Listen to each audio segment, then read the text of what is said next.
오늘은 7월 5일 토요일입니다. 제목은 아버지의 마음을 이해하십시오.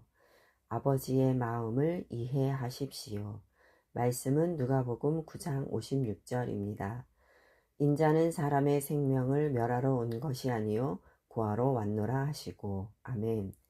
인자는 사람의 생명을 멸하러 온 것이 아니요 구하러 왔노라 하시고. 아멘. 변화를 일으키기 위해 기도할 때, 특히 당신의 마을, 도시 또는 국가를 위해 기도할 때는 말씀에 대한 명확한 이해와 하나님의 마음에 대한 통찰력이 중요합니다. 예를 들어 한 도시나 국가에 있는 그리스도인들이 특정 정부 관료를 원하지 않는다고 합심하여 기도하는 상황을 생각해 보십시오. 한편 그리스도인 중에는 그 지도자와 함께 일하며 그 지도자가 성공하고 직책을 유지하도록 날마다 기도하는 사람들도 있을 것입니다. 변화를 선포하는 사람들이 의롭다 할지라도 하나님은 그 지도자를 위해 믿음으로 서 있는 그분의 자녀들의 기도를 귀하게 여기십니다. 이것은 하나님의 본성, 즉 아버지의 본성을 보여줍니다. 당신은 하나님께서 특정한 방식으로 행동하실 것이라고 기대하지만 그분은 그렇게 행동하지 않으실 수도 있습니다. 그분은 다르게 생각하시기 때문입니다. 하나님의 행동은 그분의 사랑, 자비, 목적에 의해 결정됩니다. 누가복음 9장 54절에서 56절에 나오는 야고보와 요한의 경우를 생각해 보십시오. 그들은 주 예수님을 영접할 준비가 되어 있지 않은 사람들에게 화가 나서 이렇게 물었습니다. 한글 킹 제임스 누가복음 9장 54절 말씀입니다. 주여, 우리가 하늘에서 불이 내리도록 명하여 마치 엘리야가 한 것처럼 그들을 살라버리기를 원하시나이까. 그러나 예수님은 그들을 꾸짖으며 말씀하셨습니다. 한글 킹 제임스 누가복음 9장 55절에서 56절 말씀입니다. 너희는 너희가 어떤 영을 지녔는지 알지 못하고 있도다. 인자는 사람들의 생명을 멸하러 온 것이 아니라 구원하려고 왔느니라. 아멘. 주님은 그분의 사역을 통해 아버지의 사랑과 자비의 마음을 보여주셨습니다.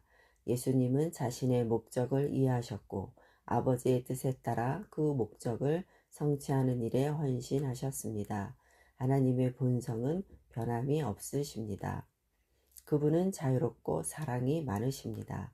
그분은 지혜로 역사하시며 항상 사람들을 구원하시고 그분의 신성한 목적에 그분의 자녀들이 일치하게 하십니다. 이 진리를 이해하면 우리의 갈망이 정당하다고 생각할 때에도 하나님께서 우리가 기대하는 방식으로 항상 행동하지 않으시는 이유를 알 수 있습니다. 당신이 말씀과 성령님의 인도에 자신을 내어드릴 때 당신은 점점 더 모든 상황에서 하나님의 완전한 뜻과 계획을 알고 행하게 될 것입니다.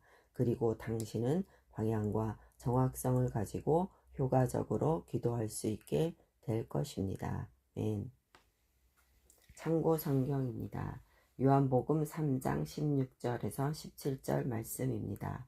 하나님이 세상을 이처럼 사랑하사 독생자를 주셨으니 이는 그를 믿는 자마다 멸망하지 않고 영생을 얻게 하려 하심이라. 하나님이 그 아들을 세상에 보내신 것은 세상을 심판하려 하심이 아니요 그로 말미암아 세상이 구원을 받게 하려 하심이라. 아멘. 베드로후서 3장 9절 말씀입니다. 주의 약속은 어떤 이들이 더디다고 생각하는 것 같이 더딘 것이 아니라 오직 주께서는 너희를 대하여 오래 참으사 아무도 멸망하지 아니하고 다 회개하기에 이르기를 원하시느니라. 아멘. 에스겔서 18장 23절 말씀입니다. 여호와의 말씀이니라. 내가 어찌 악인이 죽는 것을 조금인들 기뻐하랴. 그가 돌이켜 그 길에서 떠나 사는 것을 어찌 기뻐하지 아니하겠느냐. 아멘. 기도 함께 하시겠습니다. 사랑하는 아버지, 아버지의 사랑, 자비, 지혜에 감사드립니다. 나는 아버지의 마음을 인식하고 아버지의 뜻과 목적에 나 자신을 내어드리며 말씀을 따라 행하고 아버지의 목적을 성취할 때 아버지의 사랑과 은혜가 내 삶과 내 주변 사람들의 삶에 가득할 것을 선포합니다. 예수 이름으로 기도합니다. 아멘.